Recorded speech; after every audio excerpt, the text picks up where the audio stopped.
So the farm book was one source of information.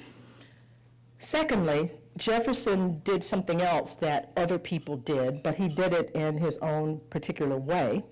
He kept what he called memorandum books, and that was a daily listing of all of his expenses during any given period. So if you went out to a supermarket and you bought a box of cereal, you could imagine you'd come back, went to, what's a supermarket here? Safeway, I don't know if Safeway even exists anymore.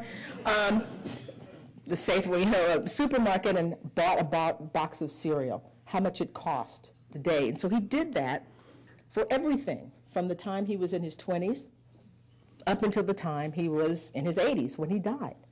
So we know where he is every day.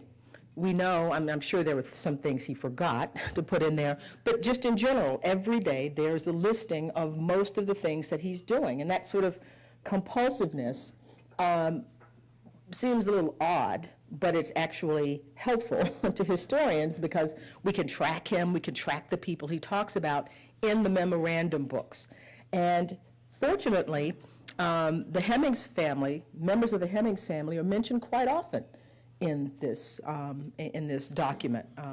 Over a couple of thousand pages. It's actually published, and it costs a lot of money. You wouldn't want to buy it, or maybe you might want to buy it, but you can find it at a library and a sort of university library, and you can track these kinds of things. So I knew that I would have that record as something that was important.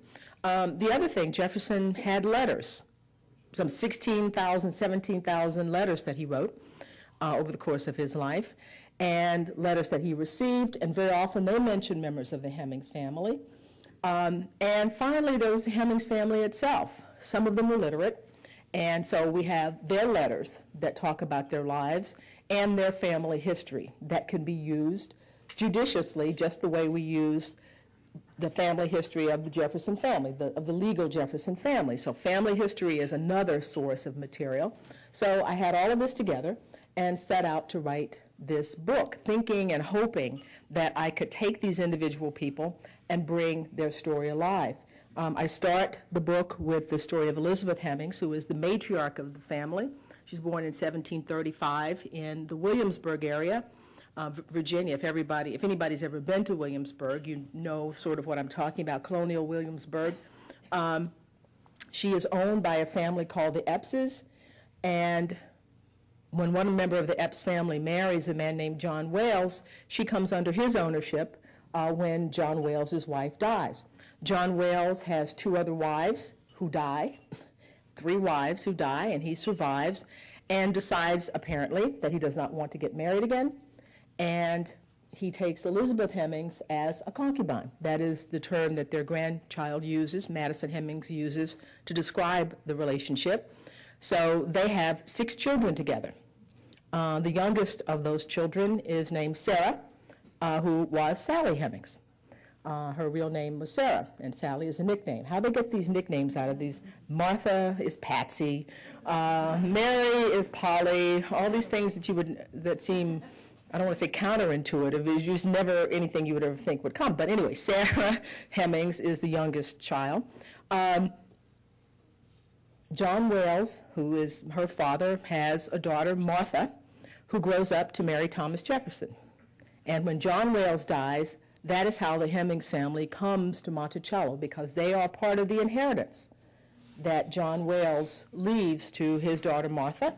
And the family moves to Monticello in some of them come in 1772, but by 1774, all of the members of the family are there on the mountain, and they remain there until 1826 when Jefferson dies. So that's another advantage that I have in doing this, because unlike lots of enslaved families where people were sort of bought and sold and moved different places, after Virginia leaves tobacco cultivation and starts cultivating wheat, the whole economy changes.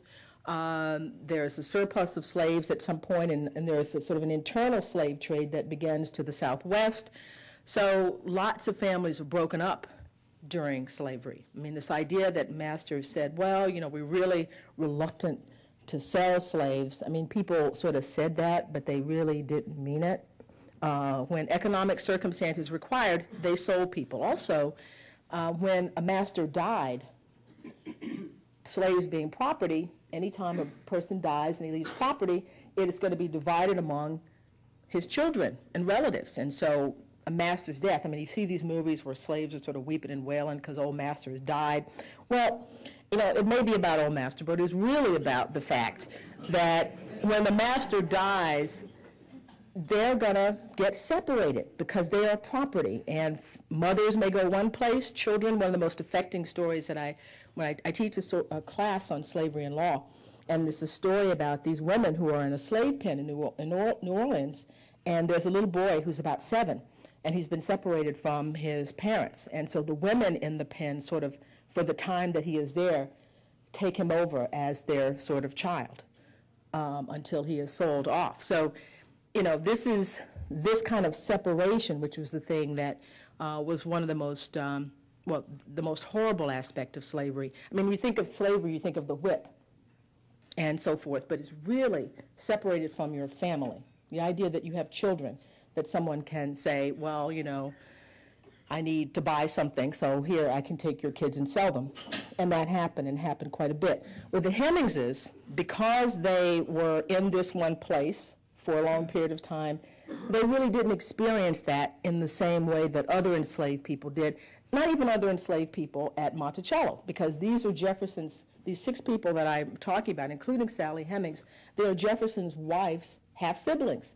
And that meant something to him. Now, in a lot of families, it didn't mean anything at all. But it meant something to Jefferson, and it meant something to Martha, because she actually brings her siblings to Monticello and sort of installs them as the house servants there. And so the first part of the book is called Origins, and it gets the Hemingses to Monticello and sets up all these relationships and tells you who all the various cast of people are in this. Martha dies in 1782. And this ends the first chapter, because the first section of the book, because it's a big change in the lives of the Hemingses, because she's the person who's brought them there, and now she's gone, and they're left with Jefferson, who is their owner at this point. And Martha's deathbed, her sisters, her half-siblings, enslaved half-siblings, her real sisters, her full sisters, and her sisters-in-law are sort of gathered around her bed. Sally Hemings is given a memento. She gives Sally Hemings a memento to remember her by, which is on display at Monticello now. And Jefferson is distraught. He decides to, her health had always been precarious. She'd had, in 10 years, this was the life of a lot of women during that time period. In 10 years of marriage, she had 6 children and perhaps 1 miscarriage. So, you know, women are pregnant every year, every 2 years, depending upon how long they nurse their children. It's usually every 2 years, these people, you could expect to have a child. But she was not very good at childbearing, and in fact died as a result of complications of childbearing. Jefferson, as I said, is distraught, and he decides to take a mission, accept a mission to Paris that had been offered to him before, but he hadn't taken it because his wife was ill. So he takes James Hemings, who was one of the Wales Hemings siblings, Sally Hemings' older brother, full brother, takes him to Paris to teach him how to become a chef. Jefferson loved French cuisine, admired French cuisine, and wanted a chef for Monticello. So he takes 19-year-old James Hemings with him to Paris, and the second part of the book is called The Vaunted Scene of Europe. That's actually a quote from Jefferson about his time on the European scene. But I use this section of the book to talk about James and Sally Hemings in Paris. And it's an extraordinary, I just thought it's an extraordinary thing. I mean, this is why the family is in some ways emblematic of other enslaved families, because there were people who did, you know, get sold, and were some of the relatives who were not full siblings of Sally Hemings, who didn't fare as well as she did. But they're extraordinary to have these people in the 18th century going to France for, you know, they're there for 5 years. James Hemings is there for 5 years along with Jefferson. So it's an extraordinary thing to have happen in this family. And this section of the book talks about that. James Hemings apprentices in some of the best kitchens in France, learns how to become a French chef, hires a tutor to teach him proper French grammar,